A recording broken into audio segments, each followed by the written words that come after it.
Hello mga higala! Good morning!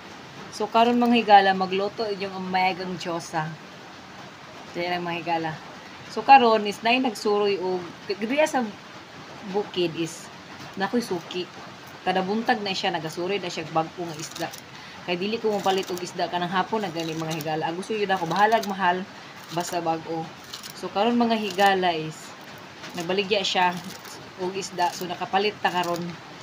So maghimo ta og sinigang na bangus. So kani mga higala kay dumara day mi nagkakaon di sa among balay mga higala.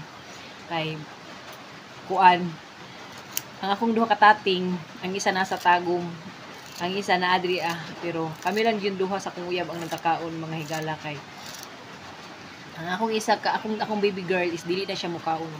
So kami ang nagkakaon. So karon ang atong himuon karon is magsinigang ta og bangus kay para natin sabaw kay ulan man. Unya ang ako ang kuan, ang akong partner is lechong manok. Kay kana lagi makababa ta sa syudad mga higala is mubitbit man gyud tag lechon manok kay makakaora man tag manok mga higala ug kanang mubaba ta. Kay okasyon na lang. So karon mga higala is nagunting-gunting dai ko aning sibuyas